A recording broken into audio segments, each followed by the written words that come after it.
ഉചിതമായ സമയത്ത് ഉചിതമായ തീരുമാനം പാർട്ടി എടുക്കും. സുനിശ്ചിതമായ വിജയത്തിലേക്കുള്ള തീരുമാനമായിരിക്കും അത്. നിലമ്പൂരിനും കേരളത്തിനും നല്ലത് വരും. കേരളത്തിലെ ജനങ്ങൾ ആഗ്രഹിക്കുന്ന റിസൾട്ട് നിലമ്പൂരിൽ നിന്ന് അവിടുത്തെ ജനതയുണ്ടാകും. ഞങ്ങളുടെ ഏറ്റവും വലിയ ആത്മവിശ്വാസം അവിടുത്തെ ജനതയാണ്. കഴിഞ്ഞ ഉപതെരഞ്ഞെടുപ്പുകളെല്ലാം മികച്ച പെർഫോമൻസാണ് UDFൻ്റെ ഭാഗത്തുനിന്നുണ്ടായത്. ഒരു ടീമായി ഒറ്റക്കെട്ടായി വർക്ക് ചെയ്തു ജനങ്ങൾ ആഗ്രഹിക്കുന്ന റിസൾട്ട് ഉണ്ടാക്കാൻ സാധിച്ചു. അപ്പോൾ അവിടെയൊക്കെ ഇപ്പം പാലക്കാട് 3000 വോട്ടിന് ഞാൻ ജയിച്ചെടുത്താണ് ഭൂരിപക്ഷം 18,000 വോട്ടിലേക്ക് മാറുന്നത്. നഷ്ടപ്പെട്ടു പോയ ചേലക്കര പോലും 1/3 ഭൂരിപക്ഷം കുറഞ്ഞത്. അപ്പം ഈ തെരഞ്ഞെടുപ്പിൻ്റെ പ്രത്യേകത ഞങ്ങൾ നഷ്ടപ്പെട്ടതിനെ തിരിച്ചു പിടിച്ച് തുടങ്ങുന്ന തെരഞ്ഞെടുപ്പ് കൂടിയായിരിക്കും ഇത്. അത് പഞ്ചായത്താണെങ്കിലും മുനിസിപ്പാലിറ്റി ആണെങ്കിലും കോർപ്പറേഷൻ ആണെങ്കിലും നിയമസഭയിലേക്കുള്ള ഞങ്ങളുടെ യാത്രയിൽ കേരളത്തിലെ ജനങ്ങൾ ആഗ്രഹിക്കുന്ന റിസൾട്ടിൻ്റെ ഏറ്റവും നല്ല തുടക്കമായിരിക്കും നിലമ്പൂരിൽ. KPCCയുടെ പുതിയ നേതൃത്വത്തിൻ്റെ മുന്നിലുള്ള ഫസ്റ്റ് ചലഞ്ചാണ്. അതിനെങ്ങനെയായിരിക്കും? അതായത് ഇപ്പം നിങ്ങളുടെ ഒരു പ്ലസ് ആയിട്ട് കാണുന്നത് ഇപ്പം PV അൻവർ ഉൾപ്പെടെയുള്ള ആളുകൾ UDFിലേക്ക് വന്നു എന്നുള്ളതുണ്ട്. അതോടൊപ്പം തന്നെ സർക്കാരുമായി ബന്ധപ്പെട്ട നിങ്ങളുടെ വിമർശനങ്ങളുണ്ട്. എങ്ങനെയാണ് ഇതെല്ലാം കാണുന്നത്? അല്ല, ഇതിൽ ഏറ്റവും പ്രധാനപ്പെട്ട പ്രത്യേകത കേരളത്തിലെ ജനങ്ങൾ ഈ ഗവൺമെൻറ്റിനെതിരെ പ്രതികരിക്കാൻ കാത്തിരിക്കുകയാണെന്നുള്ളതാണ് ഏറ്റവും പ്രധാനപ്പെട്ട പ്രത്യേകത. ബാക്കി എല്ലാത്തിനും അപ്പുറത്തേക്ക് ഓർഗനൈസേഷണൽ മാറ്റേഴ്സിനും ബാക്കി UDFൻ്റെ തയ്യാറെടുപ്പുകൾക്കും എല്ലാം അപ്പുറത്തേക്ക് ജനങ്ങൾ കാത്തിരിക്കുകയാണ് വോട്ട് ചെയ്യാൻ. ആ വോട്ട് ചെയ്യുന്നത് ഈ ഗവൺമെൻറ്റിനെതിരായിരിക്കണം എന്ന് അവർക്ക് നിർബന്ധമുണ്ട്. ഓരോ ഇൻസിഡൻസും ഇപ്പോൾ റീസെൻ്റായിട്ട് നടന്നുകൊണ്ടിരിക്കുന്ന ഇൻസിഡൻസ് അഴിമതിക്കും ഭരണത്തകർച്ചയ്ക്കും ഉൾപ്പെടെയുള്ള കാര്യങ്ങൾക്ക്, ഇപ്പം പിന്നെ നാഷണൽ ഹൈവേ ഉൾപ്പെടെയുള്ള കാര്യങ്ങൾക്ക് എല്ലാവരും കാത്തിരിക്കുന്നത് വോട്ട് ചെയ്യാൻ, UDFന് വോട്ട് ചെയ്യാനാണ്. ഒരു കാര്യം പ്രത്യേകം ശ്രദ്ധിക്കുക, രണ്ട് മുന്നണികൾക്കും BJPക്കാണെങ്കിലും LDFനാണെങ്കിലും ഈ തെരഞ്ഞെടുപ്പ് ഉണ്ടാവരുതേ എന്ന് പ്രാർത്ഥിച്ചിരിക്കുകയായിരുന്നു അവർ. ഈ തെരഞ്ഞെടുപ്പ് ഉണ്ടാവണമെന്ന് ആഗ്രഹിച്ച ഏക മുന്നണി UDF ആണ്.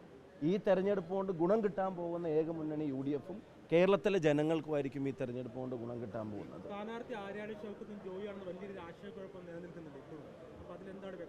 അത് ഞാൻ ഫസ്റ്റ് സ്റ്റേറ്റ്മെൻറ്റ് അതാണ്. ഉചിതമായ തീരുമാനം ഉചിതമായ സമയത്ത് സുനിശ്ചിതമായ വിജയത്തിന് വേണ്ടി.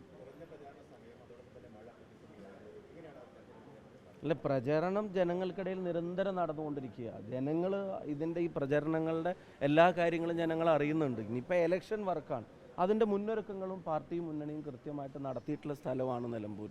അതുകൊണ്ട് തന്നെ അത്തരം പ്രശ്നങ്ങളില്ല. പിന്നെ മഴ, അത് ഞങ്ങളെ മാത്രം ബാധിക്കുന്ന ഒന്നല്ലല്ലോ. മഴയിൽ മറ്റു ദുരന്തങ്ങൾ ഉണ്ടാവരുത്, ജനങ്ങൾക്ക് വലിയ പ്രയാസങ്ങൾ ഉണ്ടാവരുത്, വോട്ട് ചെയ്യാൻ പറ്റണം. അതല്ലെങ്കിലും മഴയുടെ പേരിലുണ്ടാകുന്ന ഇലക്ഷന് മാത്രമല്ല, ജനങ്ങൾക്കിപ്പം മറ്റു പ്രയാസങ്ങൾ സൃഷ്ടിക്കപ്പെടരുതെന്നാണല്ലോ നമ്മളൊക്കെ ആഗ്രഹിക്കുന്നത്.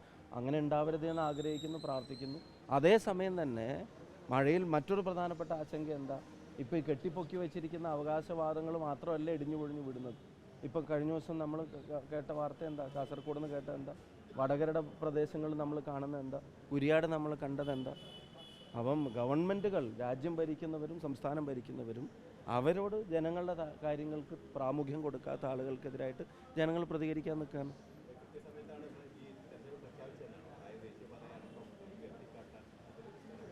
അല്ല, ഞങ്ങൾ ഉയർത്തി കാട്ടുന്നതല്ല, അവർ താഴ്ത്തി കെട്ടിയത് കൊണ്ട് സംഭവിച്ചു പോകുന്നതാണ്.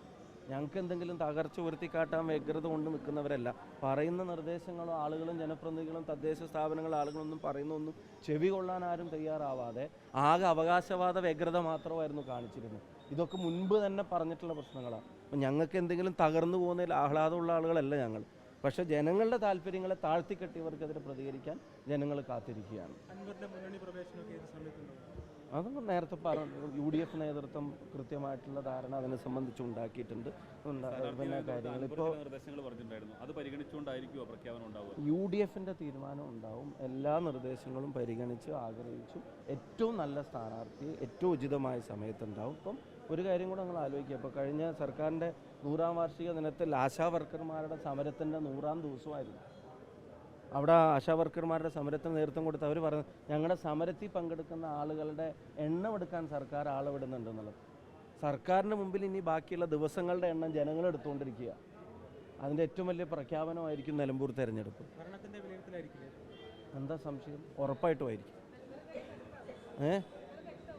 കേരളത്തിലെ ജനങ്ങൾ മൊത്തം ഞങ്ങൾക്ക് കരുത്താവാൻ നിൽക്കുകയാണ്. കാരണം ജനങ്ങൾ ആഗ്രഹിക്കുന്നുണ്ട് ഒരു മാറ്റം.